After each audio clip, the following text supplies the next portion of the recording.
시청자 여러분 안녕하십니까? 김동수입니다. 사례로 풀어보는 양도소득세 세 번째 시간이 되겠습니다. 자, 이런 경우도 흔치가 않는 경우입니다, 여러분. 자, 부모님도 1주택을 가지고 있습니다. 그리고 자녀, 아들도 1주택을 가지고 있습니다. 그런데 이 아들이 이전을 목적으로 새로운 주택을 샀습니다. 그러면 아들은 1세대 2주택이 되는 것이죠. 그런 상황에서 부모가 연로하신데요. 부모의 병수화를 위해서 또 부모를 좀 동거봉양을 위해서 내가 가지고 있는 집과 부모님의 집을 합가했습니다. 원래 합가했을 때 이런 경우죠. 내가 1주택을 가지고 있고 부모도 1주택을 가지고 있는데 부모님을 합가, 동거봉양을 목적으로 합칠 때는 합가일로부터 10년 이내입니다. 10년 이내 팔면 양도소득세 비과세를 해줍니다. 이런 건 뭐 흔한 얘기인데요.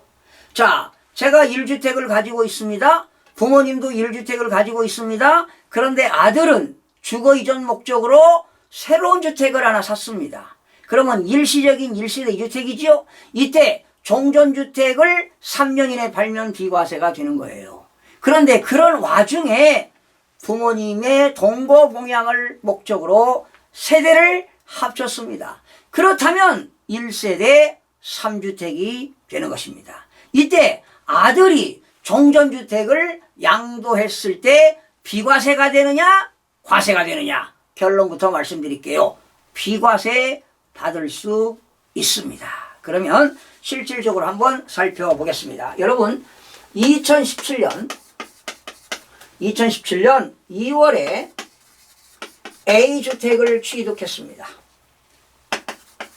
누가 샀느냐? 누가? 어머니께서 지금 주택을 취득해서 하나를 가지고 있습니다. 어머니와 아들은 별도 세대를 구성하고 있습니다. 그런데 2018년 6월에 B주택을 취득했습니다. 누가? 아들이 샀어요. 아들이 2018년 6월에 B주택을 취득했습니다. 이때는 서울 같은 경우는 조정대상적입니다. 뭐 조정대상적이라고 가정합시다. 조정대상적이다. 자, 이런 상황에서 아들이 또 2021년 7월에 C주택을 취득했습니다. 누가? 아들이.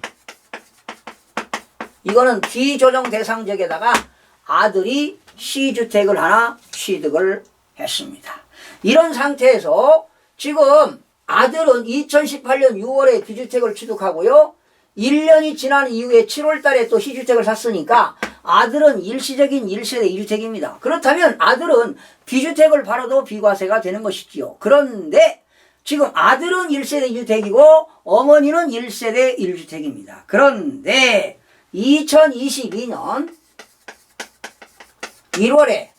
1월에 어머님을 모시기 위해서 합가를 했습니다. 합가.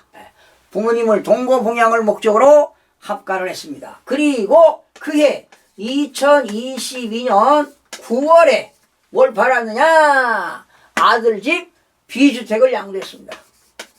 지금 여기서 볼 때는 1세대 몇 주택입니까? 2022년 1월 현재 합가할 때 1세대 3주택입니다. 나는 일시적인 1세대 2주택에서 부모님이 1주택을 가지고 있는데 합가를 했다면 일시적으로 1세대 3주택이 되는 겁니다. 이랬을 때 9월 달에 B주택을 양도했다. 비과세 적용이 가능합니다. 바로 일시적 2주택 특례와 동거봉양의 합가. 특례는 중첩 적용이 가능하다라는 거예요. 중첩 적용이 가능하다 이런 겁니다. 상속받을 때도 중첩 적용이 가능하다.